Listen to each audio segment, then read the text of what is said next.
We are moving forward with Paige Bennett for the vice president position. I still remember the exact temperature of the air when those words were spoken, like someone had abruptly pumped all the oxygen out of the glass executive suite. My lungs seized, and a sudden wave of heat surged through my face as I sat across from Bradley Shaw, our chief executive officer, in the mahogany conference room where I had pitched and secured hundreds of winning enterprise accounts over the past 2 decades. I do not understand, I managed to say, my voice sounding far tighter and smaller than I intended. My performance metrics are the highest across the entire firm. I have been with Crestline Solutions for 25 years. Yes, Walter, we know, Bradley replied. His professional smile was polished, yet completely void of warmth. He gently tapped his fountain pen against my annual evaluation, a document clearly marking that I had exceeded every corporate milestone for 12 consecutive quarters. We value that long-term loyalty immensely. But Crestline is pivoting toward a younger demographic. We need fresh blood, dynamic perspectives, and modern energy. The market responds to leaders who naturally align with the digital native generation, fresh blood, as if my blood had somehow curdled the moment I turned 48. She has been with this firm for 6 months, I said quietly, feeling a subtle crack open deep within my chest. I personally cultivated those client relationships over 2 decades. I trained her from her very first day. Bradley leaned across the polished conference table, lowering his tone as if extending a sympathetic gesture. Look at this pragmatically, Walter. It is nothing personal. The board feels Paige is far better suited for where this industry is heading over the next decade. The enterprise technology ecosystem moves fast, and we need an executive team that can sprint alongside it, can keep up. As though I had not been outperforming every younger strategist in the building year after year. I gave a slow, mechanical nod, rose from my leather seat on legs that felt oddly numb, and walked out of the glass enclosure. I walked past the open floor plan where colleagues lowered their eyes, pretending to examine their monitors. I walked past Paige Bennett's office, where she sat behind a massive monitor, already updating her executive title across her corporate profiles to Vice President of Strategic Client Relations. The exact position I had built with my own sweat, late nights, and endless travel. My name is Walter Vance. I am 48 years old, a father of 2 college kids, Brandon and Chloe, whom I raised primarily on my own after my ex-wife, Brenda, decided that family life interfered with her personal fulfillment. I am a dedicated executive who believed that unwavering loyalty and undeniable results would always shield a man from corporate betrayal. I was a fool who dedicated his prime working years to an organization that discarded him the instant gray hairs appeared near his temples.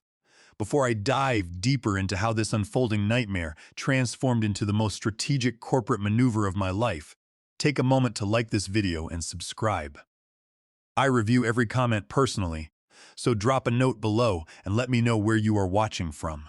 Sharing this personal chapter is not easy, but after what transpired, keeping quiet only shields the executives who rely on silence to cover their tracks. To fully grasp what happened, let me take you back to the beginning. Crestline Solutions was not always the cold corporate machine it became under modern management. When I joined 25 years ago, fresh out of business school with heavy student loan payments hanging over my head, Crestline was a scrappy consulting group with big ambitions. We were 15 employees crammed into a cramped floor above a local restaurant, with the scent of spices wafting through our inadequate ventilation ducts. I was hired as an entry-level account associate, but within 3 years, I was managing our largest commercial accounts independently. By 30, I was securing enterprise deals that transformed Crestline from a modest local player into a dominant regional consulting firm. By 40, my personal portfolio generated over $200 million annually, representing over 40% of the company's total revenue. Somewhere along that timeline, I got married, had children, and eventually signed divorce papers when Brenda packed her bags. Through every personal storm, Crestline was my anchor, my identity, and my primary sense of security. Bradley Shaw joined as CEO 8 years ago after our founding partner retired. He arrived from a massive conglomerate, bringing sleek slides, endless buzzwords about disruption, and an obsession with youth culture. Almost overnight, our traditional offices were gutted to accommodate nap pods, espresso bars, and open collaboration spaces. The average age of our workforce dropped precipitously. I adapted quietly. I mastered new software platforms, adjusted my executive wardrobe, worked longer hours, and never complained when young hires half my age were promoted into newly invented managerial roles with padded compensation packages. Play the long game. Walter, my old friend Clifford Palmer, advised over dinner back then. Clifford was a veteran corporate litigation attorney who had seen every dirty trick in the corporate playbook. You own the key relationships, Walter. You hold the client trust. The executives can swap titles all day long, but they cannot manufacture 25 years of deep institutional trust overnight. I took Clifford's advice to heart. I genuinely believed him. When our former vice president announced his retirement, I assumed my advancement was a certainty. I was already handling the majority of executive decisions for the department, and major clients routinely requested me by name. Then came Paige Bennett. 28 years old, a Columbia MBA graduate, and a former college athlete who possessed that effortless, unshakable arrogance of someone who had never experienced a serious professional setback. Bradley hired her personally as a senior strategist and immediately integrated her into high-level executive meetings. Because I believed in mentorship and corporate teamwork, I took her under my wing. I introduced her to senior client executives, shared subtle communication nuances I had spent decades discovering, brought her into proprietary accounts, and demonstrated how we managed complex enterprise crises. I did all of that because I was a company man. Because I believed demonstrating true leadership would prove to the board that I was the obvious choice for vice president. 6 months later, I sat in that mahogany room while Bradley explained that my age made me an awkward fit for the future of the firm. That evening, I sat inside my sedan in the basement parking garage for over 2 hours, unable to start the ignition. I could not bring myself to drive home and face my daughter Chloe, who was visiting home for spring break and had texted me earlier asking if we were celebrating my promotion. I could not bear to look her in the eye and admit that 2 decades of sacrifice, missed family dinners, and relentless dedication meant absolutely nothing to the men running Crestline. I eventually drove home in a quiet daze, told Chloe I was nursing a severe headache, and retreated into my study. I locked the door, leaned over my desk, and stared at my reflection in the dark glass window pane. The fine lines around my eyes, the silver streaks at my temples, the tired posture of a man who had given everything to an ungrateful enterprise. Is this how 25 years of excellence ends? I asked the quiet room. The following morning, I put on my best tailored suit, stood tall, and walked into the office as if the blow had not staggered me. I congratulated Paige with steady words that felt like broken glass in my throat. I am so eager to learn from your extensive experience, Walter, she said, her expression radiating a shallow sort of condescension. You are practically an institution around here. An institution. As if I were a dusty portrait hanging in a hallway. When the official corporate announcement was broadcast via email, my phone lit up with messages from veteran colleagues over 40, expressing quiet outrage, corporate sympathy, and offers to grab drinks. I replied with polished, professional gratitude. But underneath my calm exterior, something fundamental had fractured. The foundational belief that hard work and integrity guaranteed fair treatment shattered completely. The subsequent weeks were an agonizing exercise in corporate humiliation. Paige immediately initiated a structural overhaul of the department. My direct reports were quietly reassigned under her umbrella. My corner office was designated as a new collaborative lounge, and my workspace was moved to a small desk in the middle of the open floor plan, sandwiched between 2 entry-level analysts who blasted music through their headphones all day. My title remained unchanged, but my daily duties were systematically stripped away.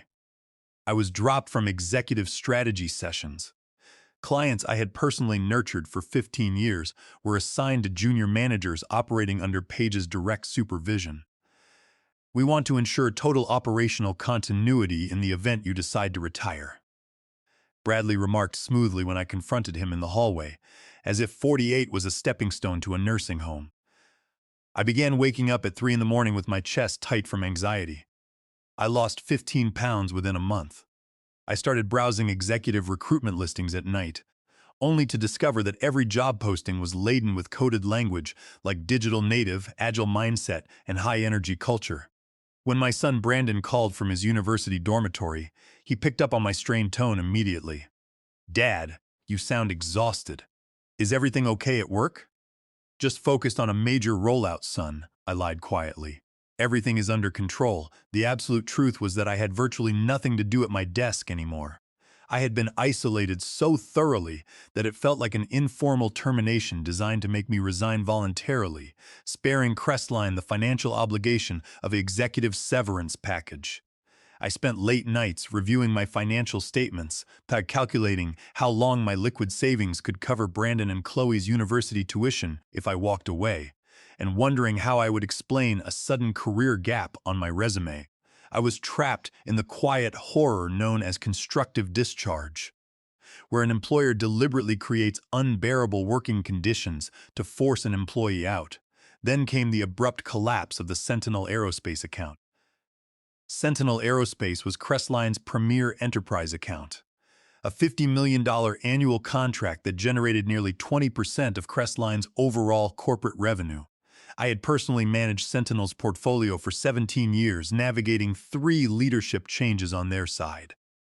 Their current chief executive officer, Charles Preston, was a sharp, pragmatic leader who had risen through Sentinel's engineering ranks during the exact years I was building my career at Crestline. We had developed a deep mutual respect founded on absolute transparency, precise execution, and ironclad reliability. Paige Bennett had been desperately eager to assume control of Sentinel Aerospace. During initial handover meetings, she repeatedly referred to Charles as Charlie, completely oblivious to the fact that he loathed the diminutive nickname. She attempted to replace our proven consulting framework with flashy, untested software modules that promised short-term analytics but lacked basic data security protocols. 3 months after Paige took charge of the account, Sentinel Aerospace abruptly missed a quarterly strategic review. 2 weeks later, they postponed a critical contract renewal meeting without explanation. Shortly after that, their automated invoice processing slowed to a crawl. Whispers rippled through our accounting department, but I kept my head down. It was no longer my responsibility. Then came a tense Wednesday morning. I was sitting at my open-plan desk reviewing industry reports when Bradley Shaw suddenly appeared beside me.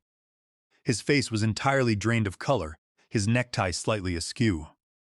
"Walter, conference room." Right now, inside the executive suite, Paige was pacing frantically back and forth, her usual air of supreme confidence entirely shattered. 2 senior members of the board of directors were visible on the large video display wall, their expressions cold and severe. "What is the emergency?" I asked, taking a seat at the end of the long table. Bradley ran a trembling hand through his hair. "Sentinel Aerospace just issued an official notice of intent to terminate their entire contract, effective immediately." The room seemed to tilt on its axis. "On what legal grounds?" I inquired. "They are alleging material breach of service standards," Bradley stammered. "They claim our recent software implementations created severe operational vulnerabilities and that our management team has been completely unresponsive to their technical warnings." He paused, refusing to look me in the eye. "Charles Preston just called my line directly. He refused to speak with Paige or anyone on the executive committee. He stated that if you are not presiding over an emergency board call at 3 o'clock this afternoon, Sentinel will formally execute the termination clause and initiate litigation." A sharp, dangerous pulse of satisfaction echoed beneath my ribs. Me? But I was removed from that account months ago to make room for fresh blood. "This is not a time for sarcasm, Walter." Paige snapped, her voice cracking with tension. "We are looking at a catastrophic loss. If Sentinel pulls out, our stock value will plummet, and half the department will be laid off. You have to fix this immediately." "Fix it?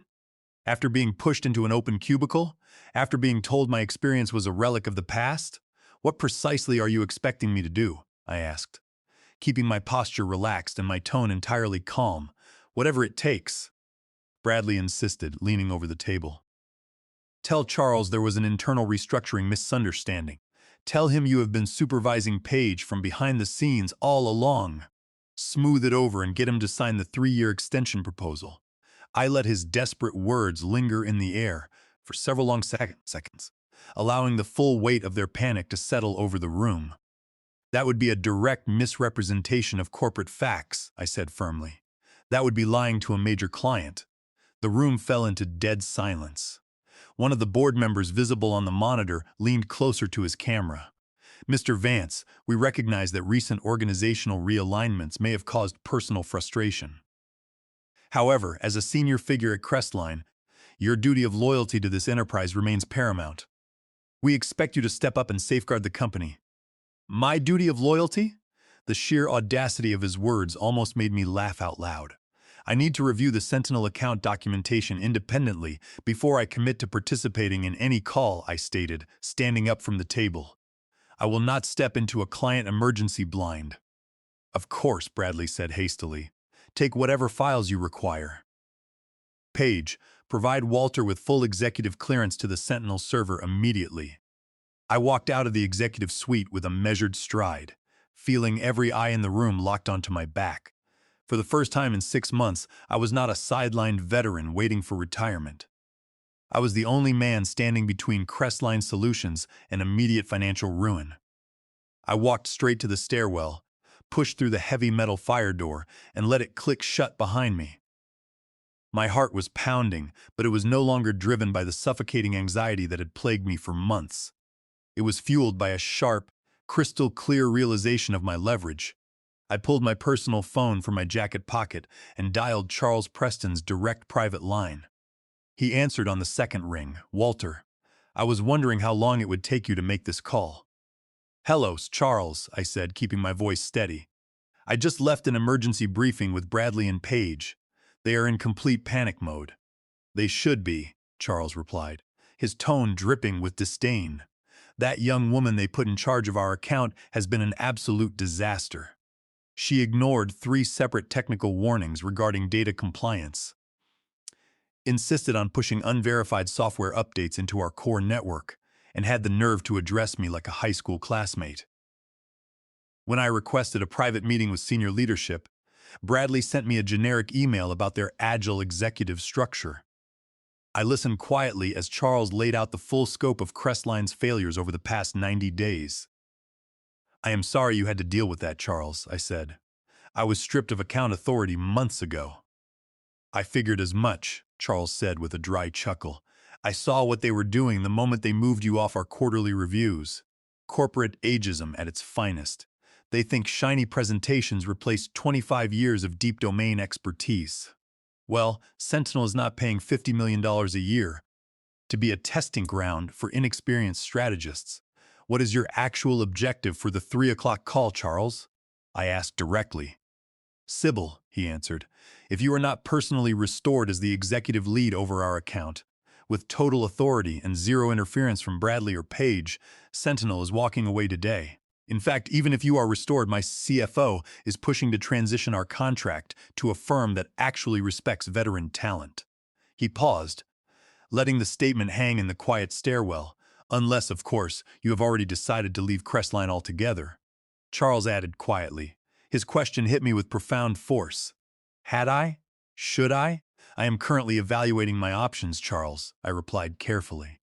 "Then evaluate quickly, Walter," Charles advised. "I meant what I said on that notice. But off the record, you should take a close look at your private inbox. There are major consulting firms in this city that would jump at the chance to bring your expertise and client relationships into their fold."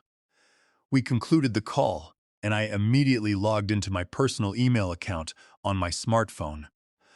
Over the past 3 weeks, while I was sitting quietly at my open plan desks, 3 separate executive search firms had reached out to me. The emails contained detailed inquiries regarding my availability. One was from Apex Marketing Group, offering a senior executive position. Another was from Summit Consulting, seeking a lead strategist for their commercial accounts. The third was from Kingsley Strategic, an elite consulting firm opening a new division dedicated to enterprise accounts in the aerospace sector. They did not view 48 as an expiration date. They viewed 25 years of flawless client retention as an invaluable asset. A quiet, calm smile spread across my face. The heavy chains of corporate obligation that had bound me to Crestline for a quarter of a century snapped in an instant. I was no longer a victim seeking approval from a youthful board. I held the winning hand and it was time to play it. Before returning to the conference room, I called Clifford Palmer. Clifford answered immediately. "Walter, what is the status?" "I have them cornered, Clifford," I said concise. "Crestline needs me to save a $50 million account within the next 2 hours. But I want out. I want to leave on my own terms, and I need my non-compete agreement completely dismantled." Clifford let out a low whistle over the line. "Excellent. Listen to me very carefully from a legal standpoint. Under the Age Discrimination in Employment Act, ADA, codified under Title 29 of the United States Code, Section 621, there's systematic demotion of your duties, stripping of your office, and replacement by a dramatically less experienced 28-year-old creates a textbook claim for age discrimination and constructive discharge. Furthermore," Clifford continued, "under established contract principles, if an employer commits a material breach of the implied covenant of good faith by retaliating against an employee based on age, the enforceability of restrictive covenants, including your non-compete and non-solicitation clauses, becomes extremely fragile in court. If Crestline attempts to block you from moving to a competitor while forcing you out, any competent judge will throw their non-compete clause straight into the trash." "What is my move right now?" I asked. "Do not accept a promotion," Clifford instructed firmly. "Draft an immediate separation agreement. Demand 3 years of executive severance, full health benefit coverage for your family, and an explicit, unconditional waiver of all non-compete and non-solicitation restrictions. Give them a 15-minute deadline before the Sentinel call. They will sign whatever you put in front of them because losing Sentinel means corporate bankruptcy." Equipped with Clifford's legal framework, I walked into my study corner at the office, drafted a comprehensive separation agreement on my personal laptop, printed 4 hard copies, and walked back toward the executive suite at precisely 2:15. Inside the mahogany conference room, Bradley Page and Lyle Henderson, our chief financial officer, were seated around the table. The air was thick with desperation. "Walter," Bradley exclaimed, jumping to his feet the moment I entered. "Thank goodness. We have prepared the board paperwork. We are ready to announce your official reinstatement as Executive Senior Director of Client Relations with a 15% salary increase. We just need you to sign this internal memorandum before the 3 o'clock call." He pushed a document toward me with a trembling hand. I did not even sit down. I did not pick up his pen. Instead, I pulled my 4 printed documents from my leather briefcase and laid them flat on the center of the table. "I will not be signing your memorandum, Bradley," I said, my voice quiet, firm, and completely devoid of emotion. Bradley blinked, confused. "What? Why not? We are giving you the title back. We are increasing your compensation. 6 months ago," I replied, staring directly into his eyes, "you stood in this exact room and informed me that at 48, I was too old, too outdated, and too slow to lead client relations. You handed my life's work to an individual with 6 months of tenure, simply because you wanted fresh blood. You moved my desk to an open floor plan, stripped my authority, and told me it was preparation for my retirement. Now, because your fresh blood has nearly driven our largest client into federal court, you expect me to lie to cover your catastrophic mismanagement." Paige flushed bright red, opening her mouth to object, but Lyle Henderson held up a hand, motioning for her to remain quiet. "What do you want, Walter?" Lyle asked quietly, his eyes narrowing.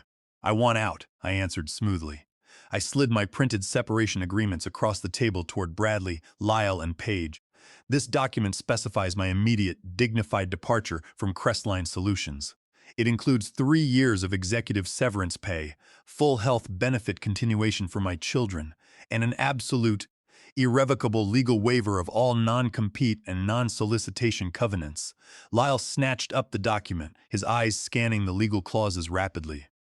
As he read, his expression transformed from irritation to sheer horror. 3 years of severance? An absolute waiver of non-compete restrictions? Walter, this is complete corporate extortion. You could walk out of here today and take our entire client base to a competitor. This is not extortion, Lyle, I replied calmly. This is business. You taught me over the past 6 months that loyalty is meaningless and that experience is disposable. I am simply applying the exact same cold, calculated logic to my departure. Bradley slammed his palm onto the mahogany table. This is absurd. We will not sign this. We will fight you in court under your existing employment contract. I looked at my watch. It was 2:45. You are certainly welcome to litigate, Bradley, I said evenly. But while your legal team prepares a defense against my ADAEA age discrimination lawsuit under Title 29 of the United States Code, Section 621, Charles Preston will be executing Sentinel's contract termination clause in precisely 15 minutes. When Sentinel cancels their $50 million account, Crestline's market valuation will collapse by 30% by tomorrow morning. Your board will terminate both of you before the week is over. The room went completely silent. The only sound was the steady, rhythmic ticking of the wall clock. Paige looked at Bradley, her eyes wide with terror. Bradley, we cannot lose Sentinel. My career will be destroyed before it even starts. Lyle leaned toward Bradley, whispering urgently. He has us completely cornered. If Sentinel walks, we lose 20% of top-line revenue instantly. We cannot survive the quarterly audit. Bradley stared at me, his face pale, his breath shallow. You would really burn this firm to the ground after 25 years? I did not burn it, Bradley, I replied coldly. You set it on fire when you decided that gray hair made a dedicated executive worthless. I am merely choosing not to burn inside it with you. I pulled a fountain pen from my jacket pocket and placed it beside the signature line. You have 5 minutes to sign all 4 copies, or I walk out that front door and let Charles Preston handle the rest. With shaking fingers, Bradley picked up the pen. He signed the first copy, his signature jagged and uneven. Lyle signed beneath him, his jaw clenched tight. One by one, all 4 execution copies were fully endorsed by the executive team. I picked up 3 executed copies, verified every signature with meticulous care, and placed them securely inside my briefcase. I left 1 copy on the table for corporate records. Thank you for your prompt execution, I said smoothly. Now sit down, Bradley demanded, wiping sweat from his forehead. The call with Charles is in 3 minutes. You have to save this contract. I took a seat at the head of the conference table, adjusted my cuffs, and dialed Charles Preston on speakerphone precisely as the clock struck 3 o'clock. Charles Preston's authoritative voice resonated clearly through the executive speaker system. Walter Vance. Am I speaking with the restored lead of Sentinel Aerospace? Good afternoon, Charles, I replied, my tone polished and entirely professional. You are speaking with Walter Vance along with Bradley Shaw, Paige Bennett, and Lyle Henderson. I am listening, Walter, Charles said, his tone measured. Give me one good reason why Sentinel should not terminate our agreement effective immediately. Over the next 45 minutes, I executed a flawless masterclass in executive crisis management. I did not lie, nor did I throw Paige under the bus publicly. Instead, I outlined a structured, highly disciplined 90-day transitional framework. I specified that I would personally oversee every technical validation, review every security protocol, and ensure Sentinel's operational needs were met with absolute precision. I framed Paige's earlier missteps as an overzealous attempt to introduce modern software features without adequate transitional runway, subtly establishing that her approach required strict adult supervision. By maintaining absolute poise, I protected Sentinel's operational interests while stabilizing Crestline's immediate panic. By the time the call concluded, Charles Preston had formally agreed to suspend the termination notice, subject to a rigorous 90-day performance evaluation, overseen directly by myself. When the line disconnected, Bradley let out a massive sigh of relief, collapsing back into his chair. You did it, Walter. You saved the account. I honored my commitment under our separation agreement. I corrected him, standing up and buttoning my suit jacket.